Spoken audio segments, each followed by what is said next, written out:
الصداقة. الصداقة من أنبل الصلات التي تربط الناس ببعضهم، وهي من أجمل النعم ومن أجلها، حيث أن الصداقة حين تكون صادقة وحقيقية فإنها تجعل الإنسان يحس بالأمان والاستقرار النفسي، لأنه يعرف أن بجانبه شخصا يستطيع أن يعتمد عليه في وقت الشدة ووقت المحن ووقت الصعاب. في هذا الموضوع غادي نتحدث لكم على معنى الصداقة، وغادي نعطيكم واحد المجموعة ديال الحكم والأمثال على الصديق. ما هي الصداقة؟ كاين مجموعة ديال التعريفات على الصداقة اللي غنلخصوها بالقول أنها علاقة اجتماعية بين شخصين أو أكثر على أساس المودة والتعاون بينهم. كيميزها عدة خصائص، منها الدوام النسبي والاستقرار والتقارب العمري. يعني في معظم الحالات كاين أنواع من الصداقات اللي حصرها عالم أرسطو في ثلاثة ديال الأنواع. كاين صداقة المنفعة وصداقة اللذة وصداقة الفضيلة. صداقة المنفعة هي الصداقة اللي كتنتهي بانتهاء المنفعة، أما صداقة اللذة كتنتهي بنهاية اللذة. أما الصداقة الحقيقية هي صداقة الفضيلة، وهي العلاقة المبنية على التشابه في الفضائل. وهذا المفهوم كيقترب من اللي كنسميوه في الإسلام الأخوة في الله. يعني الصداقة اللي كتبني على الفضيلة وهي الأخوة في الله والمحبة في الله. هذه هي قمة الصداقة المبنية على الفضيلة. الحكم اللي قلت لكم غادي نقول لكم هو أنه جميل أن تبدأ الصداقة بابتسامة، والأجمل منها أن تنتهي بابتسامة. يعني بديتوا حباب تساليو حباب. إذا كنت تملك أصدقاء إذا أنت غني. ليس الضحك بداية سيئة للصداقة، وما زال أفضل نهاية لها. الصداقة تبدأ عندما تشعر أنك صادق مع الآخر وبدون أقنعة. الرفيق قبل الطريق. من يبحث عن صديق بلا عيب يبقى بلا صديق. المرء بخليله. صداقة الجاهل هم. صداقة الجاهل هم. عدو عاقل خير من صديق جاهل. وهناك أمثلة عديدة، أمثلة فرنسية وأمثلة عربية وغيرها عن الصداقة، لأن الصداقة يعني بحر. واللي بغيت نهضر لكم عليه، أنا عطيتكم المعنى والتعريف ديال الصداقة، ولكن بغيت نوصل لكم كيفاش غادي تكتشفوا أصدقاء المصلحة باش تحميو نفوسكم منهم. لأن الصديق اللي كيكون كيبغيك لله، يعني كيف قلنا يعني محبة في الله، هذاك راه ما غاديش يضرك. ولكن أصدقاء المصلحة اللي غادي يضروك، إلا ما ضروكش يعني ماديا غيضروك معنويا. لهذا غادي نهضروا على كيفية اكتشاف أصدقاء المصلحة. لتكتشف أصدقاء المصلحة عليك معرفة الصفات التي تجمع بينهم. من الصعب الاعتراف، يعني حتى شي واحد ما يقولك راني كنبغيك على مصلحتك، ولكن كاينين شي حوايج اللي غادي يبينوا ليك، خصوصا في واحد الوقت اللي حنا فيه الخيانة وفيه الخداع. يعني شي حوايج عادية جدا جدا، ولكن ضروري خصنا نعرفوا نوع الناس اللي كنختلطوا بهم. واخا تكون النوايا ديالهم يعني ما بايناش، ولكن خصنا نعرفوا كيفاش، باش نعرفوا واش هاد النوايا جيدة حقيقية فعلا ولا لا. الأصدقاء الزائفين موجودين في نفس الإناء اللي فيه دوك اللي مزيانين، إن لم يكن أكثر من الأصدقاء الحقيقيين، يعني أكثر من الحقيقيين. ولكن كما هو الحال في زعما في أرقى، مثلا بغيتي تختاري قطعة ديال الذهب وفضة. قطعة ديال الذهب وفضة ما غتقدريش تفرقي، تعرفي زعما واش هذيك القطعة الذهب حقيقية أو لا. يعني كاينين مختصين اللي كيديروا واحد المحلول وكيحكوا كيعرفوا واش هذيك ذهب ولا لا، واش هذيك فضة ولا لا. وانا مستعد انني نراهنكم انه اي واحد فينا واي وحده فينا عندها في الدائرة ديالتها مقربة جدا، عندها أصدقاء، وليس يعني ليس بقليل من الأفراد المزيفين والوهميين. يعني ميمكنش غادي يكون كلشي كيبغيوك. كاينين طرق لمعرفة ما إذا كنت تتعاملين مع صديق زائف أو لا. أولا، السلوك الأناني. الأصدقاء الوهميين يميلون إلى أن يكونوا ذو بعد واحد، فهم يفكرون في احتياجاتهم ويكونون غافلين جدا عن حاجات الآخرين.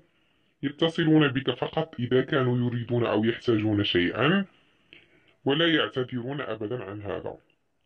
إن لم يكن أصدقاؤك أو صديقاتك يرونك جديرة بما يكفي ليتحدثوا معك في غير الأوقات التي يحتاجون إليك فيها فقط، فقاطعيهم. النقطة الثانية، النميمة والدراما. كيف ما والدينا تعودوا أنهم كيقولوا إلا تحدثوا معك على شي واحد فإنهم يتكلمون عنك مع شخص آخر بنسبة ديال 9 من 10. النميمة شيء سيء، فهي وعاء يتقلب من الدراما فيولد طاقة كريهة، وهي تؤذي الآخرين، ومن الممكن على المدى البعيد أن تجعلك تشعرين بالسوء. هذه علامة مؤكدة على أن الصديقات ديالك ماشي صديقات ديال الصح، لأن الصداقة اللي كتبني على النميمة راه ماشي صداقة. الصديق الحقيقي ولا الصديقة الحقيقية ما كيشعرش بالعناء ملي كيبقى معاك، يعني كيهضر معاك في مواضيع متنوعة ويسليك ويوقف معاك، وهذا هذاك هو الصديق الحقيقي، لأنه ما كيخليش وحدين اخرين يدخلوا في داك الموضوع اللي نتوما كتهضروا فيه. يعني ضروري بشكل سلبي يهضروا بشكل إيجابي واخا، ولكن باش تكون بشكل سلبي لا. النقطة الثالثة، يجب عليك ارتداء قناع أثناء تواجدك معهم. إلا كنتي كتحسي بأنه من الواجب عليك أنك تكوني شخص آخر من غير شخصيتك الطبيعية في الوقت اللي كتكوني معاهم، فهذا احتمال أنهم يكونوا أصدقاء غير حقيقيين. كلنا كنعرفوا هذا الشعور. يعني مثلا ملي كتكوني مع واحد من الناس خاصك تاكلي بواحد الطريقة، وخاصك تهضري بواحد الطريقة، وخاصك تهضري بهذا وتحسبي وديري يعني تكون شوية ديال البروتوكولات وهذا. لا، أما الصديق الحقيقي خاصك تكوني على راحتك، يعني على طبيعتك، ما يكونش واحد تزييف شخصيتك ولا نمثل ولا ما نبين شي حوايج ما مقتنعاش بهم باش هما يكونوا مرتاحين. النقطة الرابعة، الأكاذيب والمنافسة. الأصدقاء المزيفين عادة ما يخجلون من حقيقتهم، فهم يكرهون أي شيء وكل شيء يتعلق بالمصداقية. الأكاذيب هي ما تجعلهم يشعرون بالرضا عن أنفسهم. هذا النوع من الأصدقاء يشعرون أيضا بالحاجة إلى منافستك بشكل دائم. هما عايشين غير بالكذوب، يعني كيحسوا بالراحة فاش يكونوا كيكذبوا،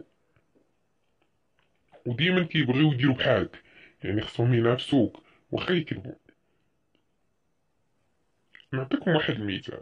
نقولوا انك مشيتي تشري شي حوايج جديده، وتلاقيتي شي ناس بقاو كيمدحوا فيك. منين شريتي هاد الحوايج؟ جاوك زوينين. ملي كتجاوبي على السؤال بالادب، كيجي داك الصديق المزيف بواحد السرعه وكيهضر على الحوايج اللي شراها هو، ويهضر على الثمن ومنين والماركة والمحل واسم اللي شرا من عنده هذا. وهو بشكل أساسي كيهضر باش يبين أن المشتريات ديالو والذوق ديالو في الموضة أكثر من أناقة والمشتريات ديالك. غيكون هادشي واحد غريب شوية، حيت واحد مسولو بالأصل، ولكن هو بغى يبين أنه أحسن منك. يختار مشاركة الأخبار السعيدة مع صديق لا يكون رد فعله الدائم بدفع نفسه أو نفسها. يقول لك أنا أيضا لا، خاصك تهضري مع الإنسان اللي يفرح ليك، يفرح لفرحك ويتقلق القلق ديالك.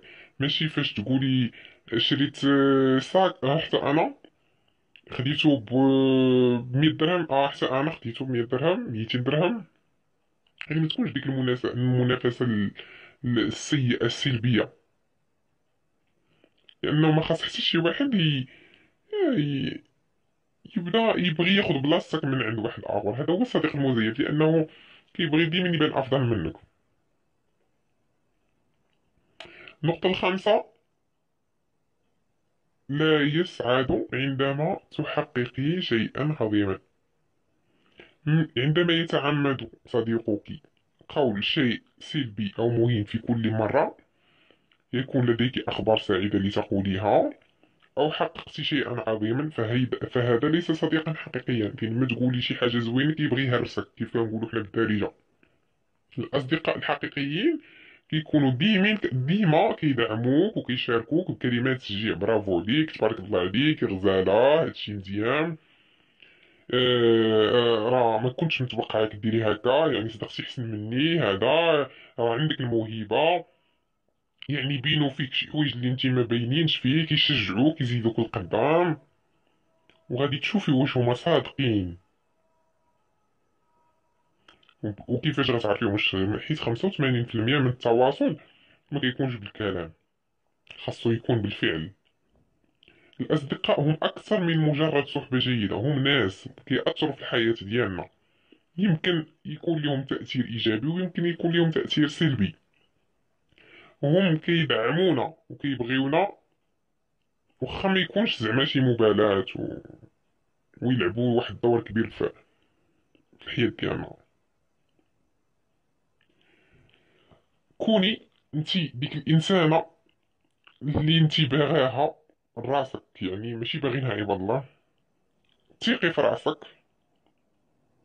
ثقي في قدراتك، راه هاديك الساعة غادي تجذبي ليك أشخاص اللي عندهم نفس الاعتقادات ونفس القيم بحالك نتيا.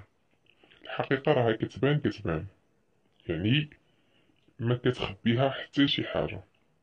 هاد النقط عطيتهم لكم باش تفرقوا ما بين الصديق الحقيقي والصديق المزيف، لأن الأصدقاء المزيفين كيف سبق وقلنا ما أكثرهم، كيبانوا غير ملي كيحتاجوك، وخصوصا حنا النساء، لأن صاحبتك كتبغيك غير فاش تعيط عليك تعاود لك المشاكل والهموم وفشالة.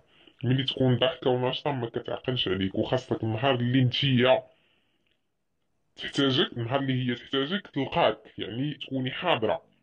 هذا مثال بسيط والأمثلة كثيرة. والسلام عليكم.